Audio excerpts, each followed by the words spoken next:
She's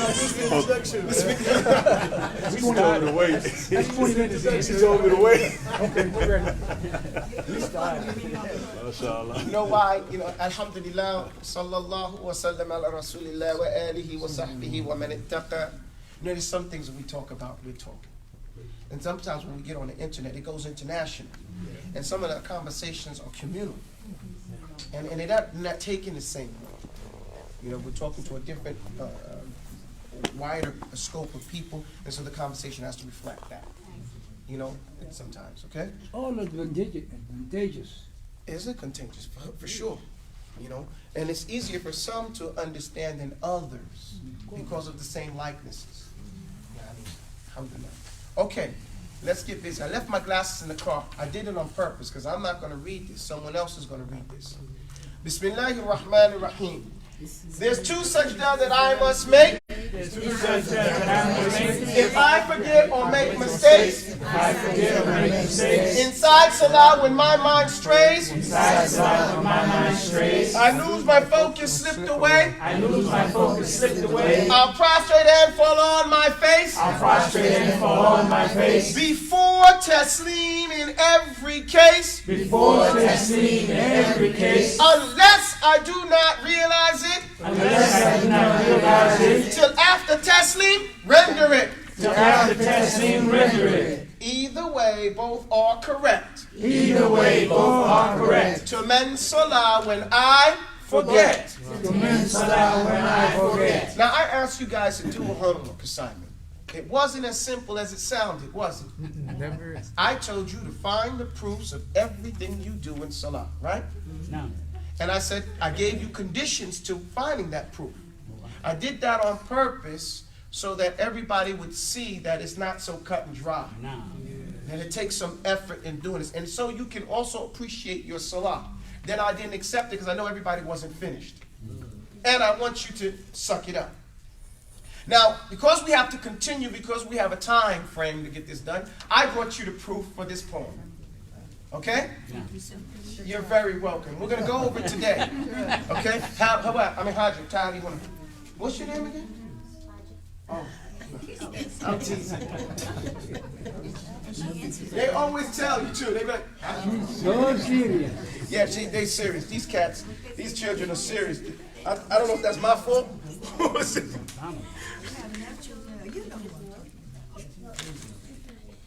Hey, come on, hurry up, girl, get the papers. I don't talk to those people. Eat it and beat it. Get it and go. No smoking and joking.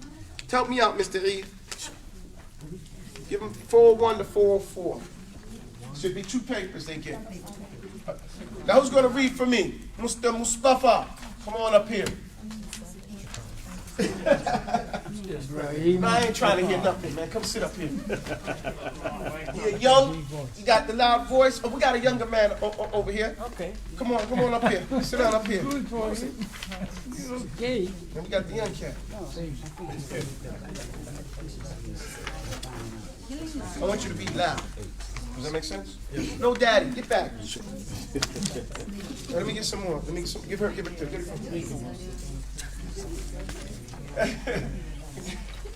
All right, ladies, y'all gonna have to stop. Y'all gonna follow me reading. Let's get started. Bismillah. Now go, and I'm gonna stop you when we go. Now remember, everybody ready? No. Me stealing my papers, Hanif. Okay, everybody ready? Yeah. Now the purpose for this is to show you that nothing in this poem that you got is not a happenstance poem. Every line comes from Quran and Sunnah. Sunnah being hadith. Does that make sense? Yes. All right, so there's 2 sajda that I must make. When I forget, if I forget or make mistakes. What's the name of this chapter? The chapter's on Salat. Read it. Chapter 170. It's on Salat, but what's the section on? What has been related about killing the 2 black things? Oh, no, we're not talking about the killing the black 2 things. Erase that part from the thing. We're not. Go down low to the bottom. What are the 2? Oh, sorry. Chapter 171. What has been related about the prostrations of Asah before the Salam? Asahwi. Asahwi. We have corrected. Asahwi. Asahwi. before the salam. Before the salam. It should say taslim. Correct the paper. The translator of this text is my friend Abu Khalil. He's one of the professors at Timbuktu, and he's in charge of the hadith section. He's the one who wrote this book and translated it here. This from, what's it called? Sahih Tirmidhi from Dar es Salaam. وفي لغة قال السلام. And fi lugha qala salam, but that's what That's it what says they in. put in So he was forced to put the word salam there, but that's not what it means. It's the taslim. Do you understand? The proper term, if we're going to translate it, is to the term of taslim. What is the taslim there, Hassan? Taslim to end the ending of the prayer. It's to say assalamu alaikum wa rahmatullahi wa barakatuh, or assalamu alaikum to the right and to the left. Does that make sense? No. And that's what we're talking about. So that's why I say change the word to a taslim. Tashahud comes before taslim. So we have unification of our terms. Everybody follow me? All right. You follow me too? All right, let me get another. Is there another paper there? That's two. How'd you come down? Do you want to read it out loud?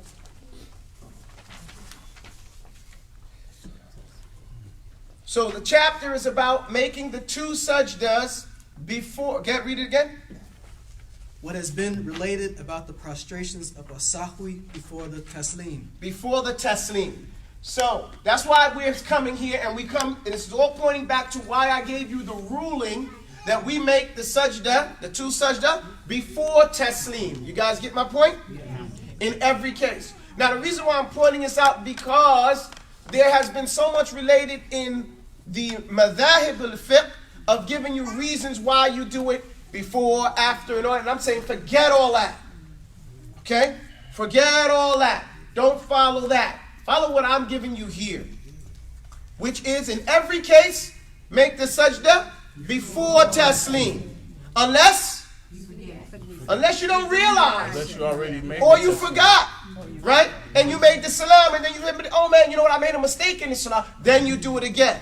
And then when you do it again, then you make the taslim, the sajdatain after the taslim. And guess what? After that, you make salam alaikum wa rahmatullah again. Does that make sense? Yeah. So you make taslim twice, meaning 4 times. Or 3 times. Because if some people say assalamu alaikum and then they make the sajda to sahwi, right? That's because all you need is to say assalamu alaikum. That's the fard. Assalamu alaikum wa rahmatullah on the right and the left, that's sunnah. Does everybody follow me? Yeah. And this is why you'll find in Maliki fiqh, or people, when the imam, let's say I came to salah late, and I joined the salah, so I have to make up 1 raka'ah. You follow me? Yeah. So the imam says, he's like the imam, make like I'm following him, I'm sitting down. You say assalamu alaikum wa rahmatullah. Assalamu alaikum wa rahmatullah. I stood up when he said assalamu alaikum. You see that? Yeah. Did I wait till he said assalamu alaikum wa rahmatullah to the left? No. I don't have to, do I? No. Because the salah ended when he said assalamu alaikum. Right. And the rest was sunnah. Now I could have waited till he said start again. Assalamu alaikum wa rahmatullah. Assalamu alaikum wa rahmatullah. Or any time in between that. I can wait for him to completely finish. I can wait for him to start the second one, get in the middle of the second one, end the second one. As long as I wait till he says Assalamu alaikum. The first one. Does that make sense? And I can stand it. One time I learned this lesson in Mauritania. It's the best lessons you learn through life. I was in Mauritania, stand up. When you stand for salah, you don't stand like this. Stand next to me. You don't stand like this. You stand like this. If there's any way somebody sees you standing like this, they're going to come like, they're going to be like, yo. Because they want to get in that first rank. They're going to be just like this. And if you turn around and look at them, they ain't even paying you no attention. I don't care. So one time, I was in the second rank, and sit down. And, oh no, stand up. Stand over here. So this guy wanted to go. And I was in the second rank, and I had stood up after the salah and prayed one rakah. So I was doing my tashahhud, right? And he's looking at me, look at me, wait for me. He's waiting for me. And as soon as I say assalamu alaikum, start walking in front of me, okay? Right? So I'm saying assalamu alaikum. And I was like this, but he was like, ya and I grabbed him. And I said, yeah, man, qata salati. This guy's breaking my, hey, man, the judge is right there, And he said, well, mother hada, right? What happened? And then the man was like,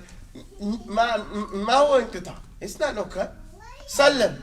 He said the salams. Okay? And so he said, kill him. Now I get my chance to speak. Kuntu salli. I was praying.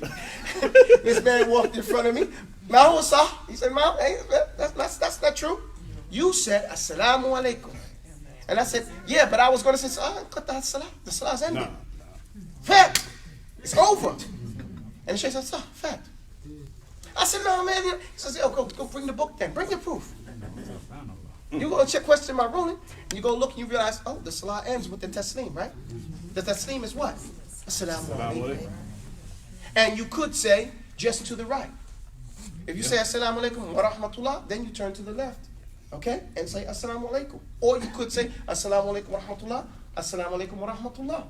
Or you could say assalamu alaikum wa rahmatullahi wa barakatuh, but you can't say that on the left side. You can only say assalamu alaikum wa rahmatullah. Does that make sense? I was going to ask you that. And this is not something you should do in the fard salah. Okay? This is something that you would do in the sunan salah, not the fard salah. Does that make sense? Yes. But if it's done, we're not going to fight it.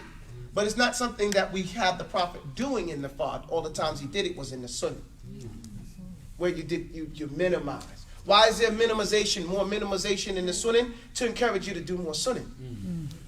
That's why you're allowed to sit, right? You don't have to face the qibla when you're playing your sunnah. These things to encourage you to do more sunnah. But what does Shaitan say? Well, if you ain't going to stand up, if you ain't going to face the qibla, then don't do it. Now, what have you lost? A reward. Now, let's say it's not the same reward as if you stood and faced the qibla, but you got no reward now. You see how Shaitan plays? So, alhamdulillahi rabbil alameen. Let us move on. So, go ahead, read the hadith. So now, this is what's been narrated from the sunnah about praying the true sajda before the taslim. Everybody follow me? Okay, go ahead. Bismillah. Bismillahirrahmanirrahim. Abdullah bin Buhayna al-Asdi, the ally of Banu Abdul Muttalib, narrated, the Prophet sallallahu alaihi wasallam. Louder, man. The Prophet sallallahu alaihi wasallam stood for the dhuhr prayer, and he had a sitting to perform. So when he completed his had a sitting to perform, meaning that he did not perform the first sitting, the tashahhudul ula. He did not sit for the second raka'ah. Does that make sense? So this is why he said he had a sitting to perform. Now that sitting, is it fard or sunan? It's sunan. It's part of the salah. You're not supposed to intentionally leave it off. But if you left it off, does it invalidate the salah? No. So in order to fix the salah, because he didn't do everything that normally goes with the salah, he has to make what? Sajda to sahw. Because the fard of the salah, those things, if we forget one fard, that's all. Say it louder. If we forget one fard, come on guys, recite it to me. No, say it again from the top. If we forget, the whole salah is null and void. That's why you're supposed to memorize this, because it's a guide for you. The knee is made. Come on, pay attention. The knee is made. Clear in my head. Takbiratun. And we must try our best qiyam. Say alhamdulillah and then rise again. We have to do twice on my faith and sit between tashahhud comes before taslim, indicating the second tashahhud. Okay? with i'tidal and itma'in, and don't forget the right tartib. If we forget one fard, that's all, the whole salah don't count no more. Okay? Or the whole salah is null and void. Okay? So those are the fardu salah. But that doesn't mean you just say Alhamdulillahi Rabbil Alameen and Walad Daleen, Ameen, Allahu Akbar. No, you shouldn't try to do that. You should recite a surah afterwards. Does that make sense? But let's say you was in a rush and you forgot. The salah is not null and void because you prayed with the Al-Fatiha. Did you get my point? Let's say your mind was straying and you didn't sit for the second tashahhud. You stood up thinking it was a third, and then you realized, no, that was the second. Is your salah invalidated? No. You get my point? So how do we fix these things that don't invalidate the salah? There's two sajda that I must make. Say it. There's two sajda that I must make. If I forget or inside salah, I lose my focus. That's what we're talking about here. Inside salah, when my mind strays, I lose my focus, slipped away. I'll prostrate and fall on my face before tasleeming. And this is why. Read the hadith. The Prophet ﷺ stood for the Dhuhr prayer, and he had a sitting to perform. So when he completed his salah, he performed 2 prostrations, saying the takbir for each prostration. So he was sitting before, saying the salam, and the people prostrated with him in place of the sitting he forgot. In place of the sitting he forgot. You guys see that? Hawa, what's Hawa? Oh, I can see her. Move so I can see you, girl. Come in the front. So, alhamdulillah, so he prayed the sajda to sahwi in place of the piece that he forgot. Does that make sense? Yeah. So that's what this is. This is to replace that portion of the salah that you forgot. If it's not, that's why we focused on the fard. Because they can't be fixed with this sajda to sahwi. But everything we didn't mention can be fixed with the sajda to sahwi.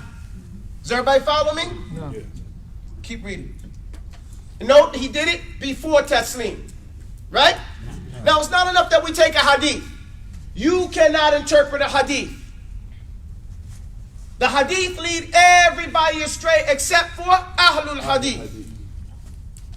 Ibn Hazm, he was a famous scholar, rahimahullah, of the what? Dhahariya.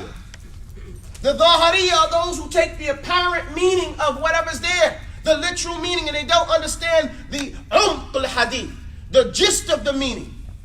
Does that make sense? No. Now sometimes that's correct, but not all cases.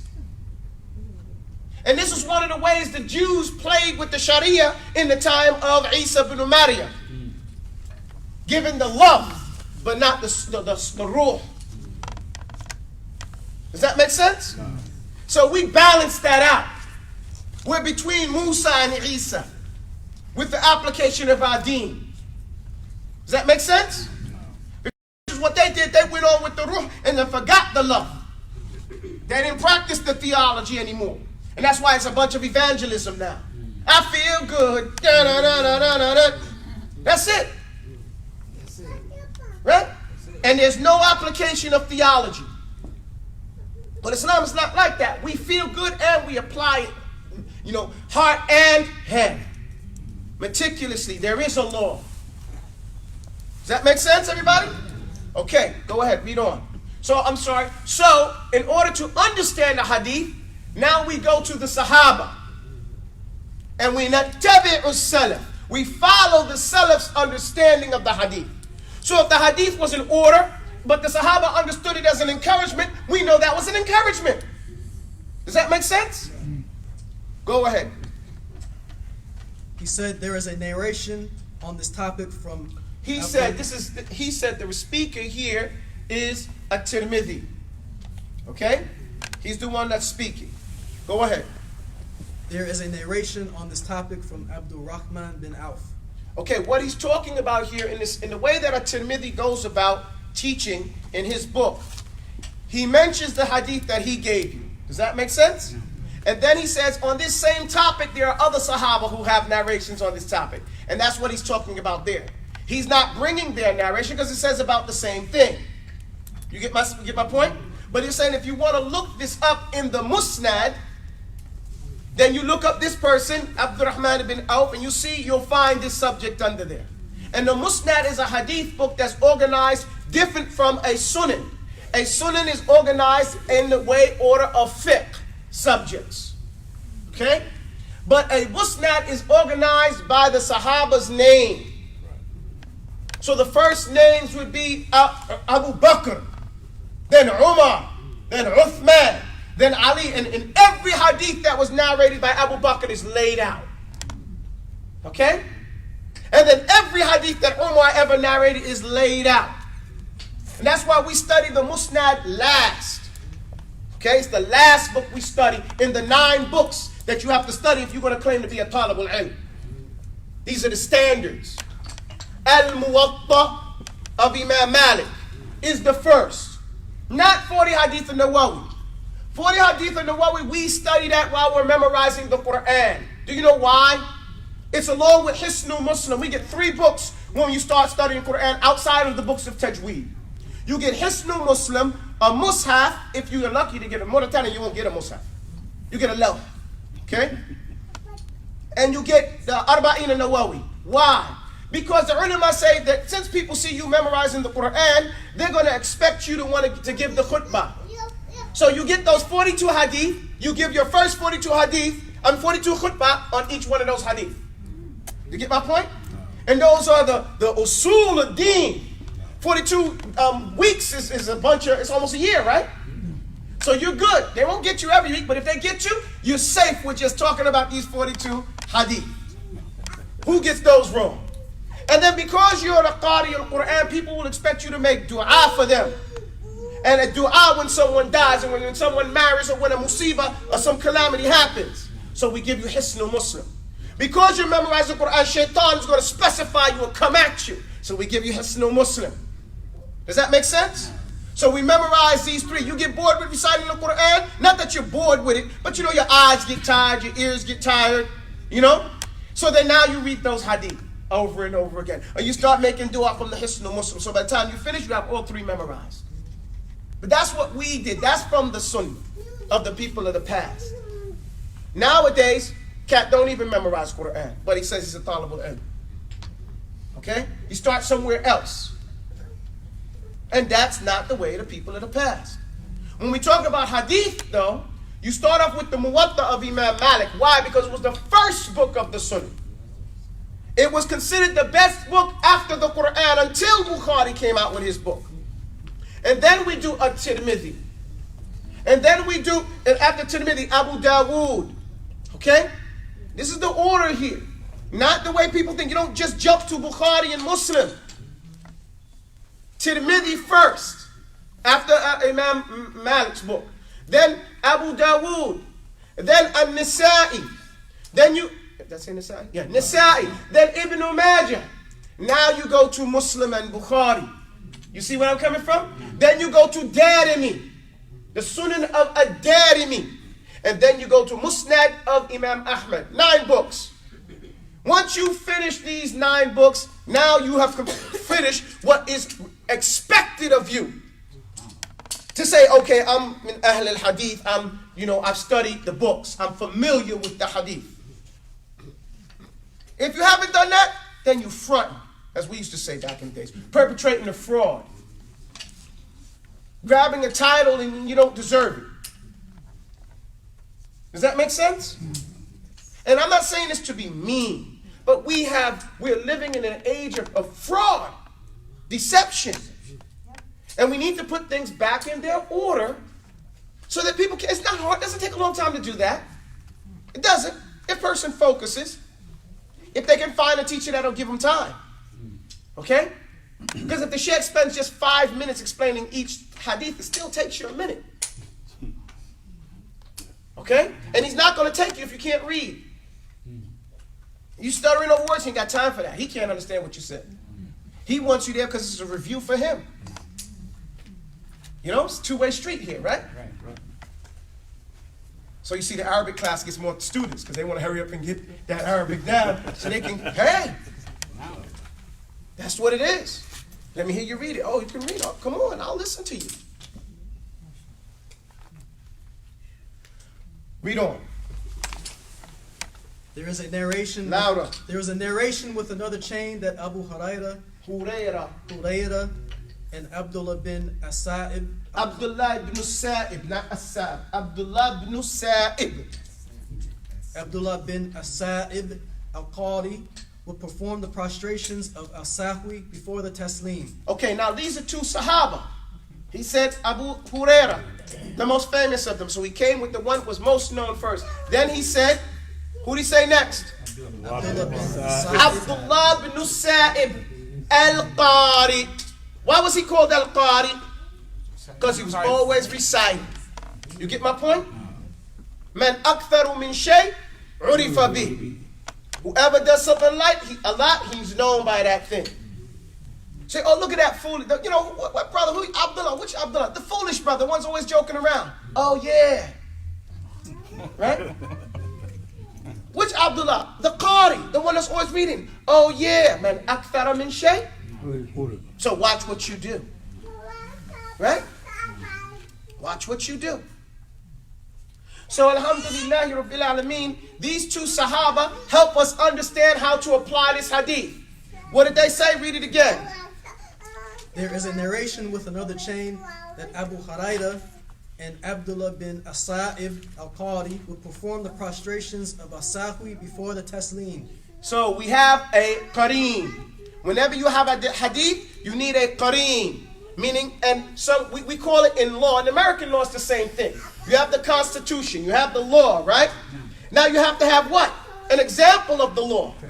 A precedent. Where's your precedent? Who did this? Which judge said this should be understood this way? Well, here we have a precedent. Abu Hurairah wa Abdullah bin Sa'ib al-Qari radiyallahu anhuma. They understood that you make this whenever you do it before the taslim. You follow me? Keep going. Abu Isa said the Abu hadith. Isa is Abu Isa at-Tirmidhi. Ibn Sawra at-Tirmidhi. That's who Abu Isa is. Go ahead. Abu Isa said the hadith of Ibn Buhayna is a Hasan hadith. That's the hadith we just read. The hadith of Abu Buhayna is a Hasanun hadith, meaning it is weak. Hasan means weak. Okay? But it's not so weak that it would be rejected. So it's Hasan. Does everybody make sense? Because everybody says, oh, we don't follow weak hadith. We say, shut up. Please. Please. You know, Hasan normally means the hadith is weak, but not so weak that it would be rejected. So it's Hasan. Sahih is that it's not weak at all. Does that make sense? And that's why there's arguments in fiqh. Because some of the fuqaha say, well, that weakness is not enough to make it hasan. So they consider it fully weak. And others say, well, it's only a little bit weak. So it's hasanun. So based on which stance they took, is going to determine what hukum they made. Does that make sense? Because if it's clearly weak, then we reject it. And we don't count it.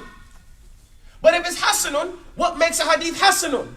Well, maybe the person, when he got old, started to make a lot of mistakes. Okay? Does that make sense? Maybe his books burnt down, and then he was going off memory, so he became mukhti'. But when he was younger, he was good. And the person narrating from him now, narrated from him or studied with him when he was young. See, this is what Ahl Hadith know. When we look into the biography of that type of thing. Not the cat that heard, oh, Albani said it was weak, so Bin Baz said it wasn't. What do you do now? That's what happens. And then they get online and say, oh, Abu Taubah said a weak hadith. You get my point? And they don't know what they're talking about. They say it's weak, but what made it weak? Crickets. You guys follow me? But is it your job to check that out? No. Your job is to find a sheikh that you trust. Okay? You find, what is it called? Dar al-Salam. They print out Sahih al-Tirmidhi. You trust Abu Khalil's, tahqiq of the book. Okay, then you accept that. Does that make sense? until you become a scholar of hadith, then you say, well, you know what? I disagree with him on this hadith and that hadith and this hadith. Because now you know what he went through to get to that determination. Does that make sense, everybody? All right. Go ahead, please. And this is acted upon according to some of the people of knowledge. When it says some of the people of knowledge, he's not talking about some of the people of knowledge now. What they're referring to is the people of knowledge from the different areas. So the people of knowledge were considered, let's say, the ones in Basra and Kufa, right, in Syria, and the ones in Medina, and the ones in Mecca. You get my point? In those famous areas, because they had different ideas and different criterias. So even with their different criterias, they were still applying it. Sometimes a hadith is weak, but we still apply that hadith. You know, it's still acted upon. So at Tirmidhi, after giving you its ruling, he says but this is acted upon. Does that make sense? Go ahead. Say it again. Start again. Abu Isa said the hadith of Ibn Buhayna is a Hasan hadith, and this is acted upon according to some of the people of knowledge. It is the opinion of Ash-Shafi'i. He held the view that all prostrations for as-sahwi were to be performed before the taslim. Stop. So now we have someone from the Salaf, another person from the Salaf, from the first 3 generations, Imam Ash-Shafi'i. Okay? See, Sheikh Marwan. Yeah. So now you have your ruling. No, seriously. Yeah, alhamdulillah. Ahl al-Sudan ala Shafi'iyya. Right? So, إِلَّا وَلَهُمْ دَلِيلٌ غَيْرُ ذَلِكَ. Unless you have dalil to take you off that, you're on the fiqh of your people. Does that make sense? And so Imam Shafi says this is his stance. Okay? That you make the sahwi before taslim. Does that make sense? Yes or no, guys? Yes. Because you're praying to Allah. You want to be comfortable saying, this is what I do. Does that make sense? Go. He held the view that the prostrations for as-sahwi were to be performed before the taslim, saying this one abrogates the other hadith. Abrogates means it wipes away. Instead of abrogate, I don't like to use the word abrogate because, people don't know what that means. I grew up in New York. We had a lot of people catching RICO acts and criminal things. We call it a superseding indictment. People understand. I see the brother said, yeah, they know what a superseding indictment is, right? And the wives do too. That's like, oh man. A superseding indictment, meaning you got one charge, right? Then they come and supersede that one. They wipe that one away and give you another charge. It may add charges, take away charges. But this is the one you're going to work with. Do you get my point? Not the first one. And that's what happens here with this hadith. Why? Give them why. Start again and say why Imam Shafi'i chose this position. Come on, quickly. It is the opinion of Shafi'i. He held that the view that all prostrations for as-sahwi were to be performed before the taslim, saying this one abrogates all the other ahadith. And he mentioned that the last action of the Prophet ﷺ was according to this. Okay, that's why. He mentioned why he chose this position. Because it was the akhir al-fi'l al-nabi. Does that make sense? So in the earlier days, he might have done some other things. So you may hear some other things. But what did he wind up doing? What was the last of his actions? The last of his actions, according to Imam Shafi'i, was that he would do it before the taslim. Does that make sense? So that's why we say in the poem, I lose my focus. Come on, guys, y'all keep motivated. I lose my focus. I'll prostrate and fall on my face. Before taslim in every case. Okay, no matter what happens. Keep reading. Ahmed and Ishaq said, Ahmed is Imam Ahmed. Ishaq Ruwayh. These are all different scholars of different places. Okay? Go ahead. Ahmed and Ishaq said, when a man stands up after 2 rak'ah, then he performs the prostrations for as-sahwi. And when he says he stands up after 2 rak'ah, means he didn't sit down after 2 rak'ah. Once it's sitting down, it's the tashahhud. Does that make sense? So he forgot to sit for the first tashahhud. They're being more specific here. Go, keep going. Then he performs the prostrations for as-sahwi before the taslim, according to the hadith of Ibn Buhayna. Okay, so they specified their room. They said because he missed the sitting, surely this means that. But they're kind of like saying they're not restricting it to that though, but they're saying definitely for that particular action. Keep reading. Abdullah bin Buhayna is Abdullah. Now he's telling you, now what Tirmidhi does in his book, now he's explaining who the narrator was. Okay? Because he's telling you this hadith from Ibn al-Buhayna, nah? No. Yes or no? Yes. No. So now he's going to tell you who Ibn al-Buhayna is. Maybe you don't know. Read. Abdullah bin Buhayna is Abdullah bin Malik. So he is Ibn Buhayna because Malik is his father and Buhayna is his mother. That's why he's Ibnu, not bin. Okay? Remember I told you guys before, to call someone bin means that that's his direct father. But what if he's going to use his grandfather's name? Whoever's famous amongst him, right? Then it becomes Ibn. It could be his mother or his grandmother, right? Ibn Taymiyyah. Taymiyyah is a woman's name. It was his grandmother or great-grandmother. She was famous. She was so famous that everybody in the neighborhood knew Taymiyyah. And all of her children and grandchildren, oh, you Taymiyyah's people. She was the gangster. And don't we have a lot of matriarchs in our society? No. You go to some of the old people, who your people? And then either they know the man or they know the woman. And then they give you that nisbah. Oh, you Miss Ellie's son, grandson. And that's what they're going to remember you by. Same thing here. He's Ibn Buhayna because of his mother. Does that make sense? Go ahead.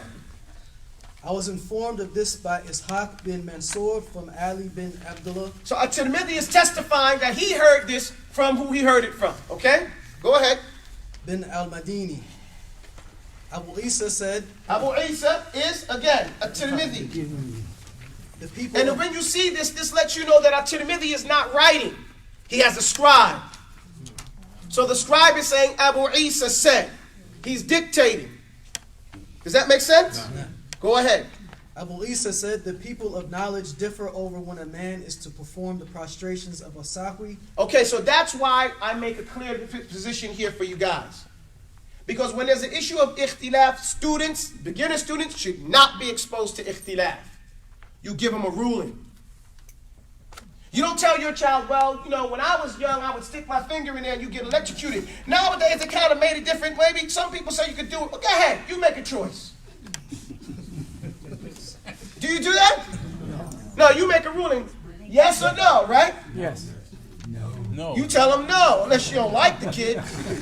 Say, well, you'll get a wet towel, son. You don't let them say, well, there's ikhtilaf if that's going to work now, right? Right. So if you ain't going to accept that ikhtilaf, then understand why we preserve the student. The student's still in the what is the thing? The greenhouse. You don't let all the wind and everything get to him yet. Let him get strong. Continue. Read loud. The people of knowledge differ over when a man is to perform the prostrations of a sahwi. Is it before the taslim or after it? Some of them thought that he performs them after the taslim. This is the view of Sufyan al-Thawri. Sufyan al-Thawri is a famous scholar. They called him the Zahid of Islam. Go ahead. The Zahid meaning he was like selfless. And a lot of the Sufis followed Sufyan al-Thawri. But he was from Ahl Sunnah. I mean, he was a person of the Sunnah. But they mix up zuhud with, extremities, So go ahead. And the people of Al-Kufa. And Kufa in Iraq. Go ahead. Some of them said he performs them before the taslim. So you have these two positions, right? Well, you already heard what Abu Huraira and Abdullah bin Sa'ib said, and you also heard what Imam al-Shafi'i said. Continue. This is the view of most of the fuqaha among the people of Al-Madinah. Stop. Now you got another ruling. The position that you pray, you make it before the taslim, is the position of most of the fuqaha of Al-Madinah. Does that make sense? Most of the fuqaha. So does that strengthen the position? Because the fuqaha in Medina are not Shafi'i. Shafi'i, where did Imam Shafi'i study? Mecca. He studied in Mecca. That's why he recites in the qira'ah of Ibn Kathir. Because people in Mecca recited Ibn Kathir. And the people in Medina recited by the qira'ah of Warsh. And in the city of Medina is the only place where the city gets a ruling. Not even everybody. The actions of everybody in Medina is considered a ruling. Why? Because the Prophet lived there. The Sahaba lived there, sallallahu alayhi wa sallam wa radiyallahu anhu. Are you guys going to call it that? Go on, we'll make the adhan. Yeah, shukran. Publish it. Does that make sense? No. So you have the madhab of Shafi'i and now the madhab of Imam Malik, right? So two madhabs have combined. And you heard what Ahmed said, you do it too, right? So you got, what's left? Hanafi, right? So that's why this is the strongest opinion. Allahu Akbar. Allahu Akbar. Allahu Akbar. أشهد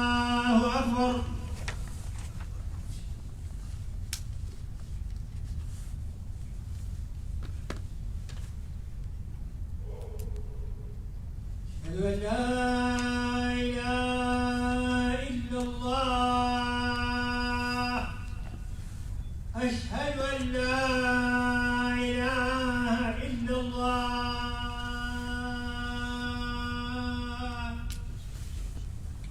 أشهد أن محمد رسول الله. أشهد أن محمد رسول الله.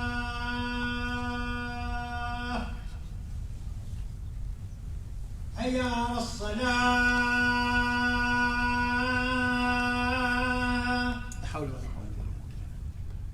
حي على الصلاة.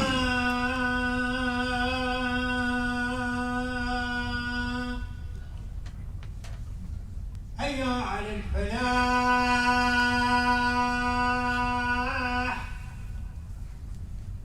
حي على الفلاح.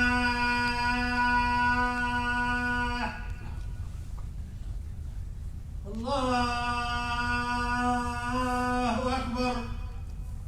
الله أكبر. لا إله إلا الله.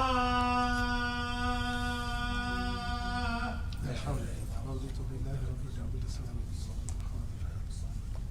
الحمد لله.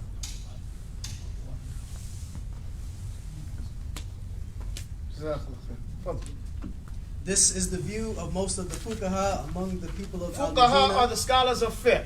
Okay? Fuqaha. Just like, so each one of the scholars, a scholar is an alim, the plural is ulama, but each one has specialty. So the scholars of Quran are called qurra, right? The scholars of fiqh are called fuqaha. You get my point? The usuliyun, get people of usul. So each different scholars have different names, and in general they're called ulama. Go ahead. Like Yahya bin Sa'id, Rabi'a, and others. Okay, so they're telling you different scholars. Why the name of the different scholars? Because now you have to know that these scholars had different stances. Okay? So if they agreed, that's even more strength, right? Rabi' al-Ra'i. Okay, go ahead. Keep going. This is also the saying of Ash-Shafi'i. We already heard that. Go ahead. Some of them said that when he adds to the salat, then it is after the taslim. Okay, so now they said some of them said. Now, where do we take their statements after understanding the hadith from the Sahaba? It has less of a strength. Right. You get my point? Yes. Because now their actions go against the action of two Sahabi. Right? And the opinion of most of the fuqaha of Medina. Why does Medina get a ruling? Because that's where the Sahaba were. Bijumla, and most of them. Right? So whatever they were upon, the actions of the people of Medina is proof. That's why the qira'ah of Warsh is considered sunnah.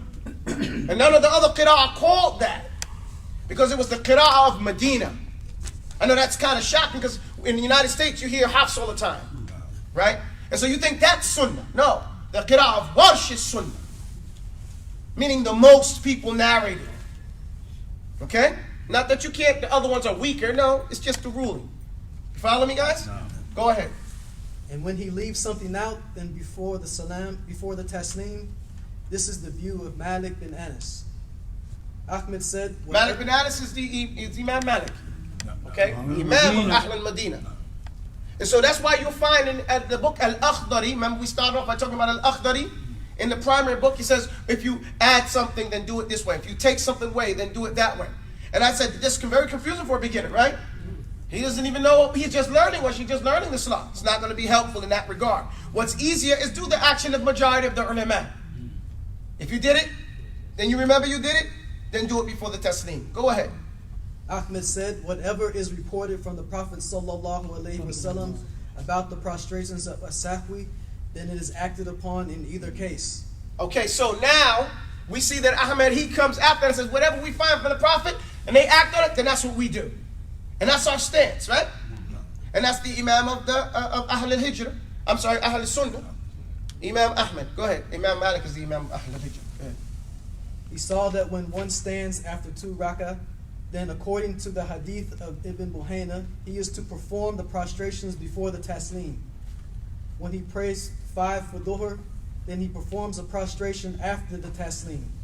And if he says the taslim after 2 rak'ah of zuhr or asr, then he performs the prostrations after the taslim.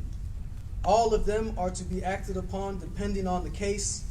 And in the cases where nothing is reported from the Prophet ﷺ, then the 2 prostrations are performed for as-sahwi before the taslim.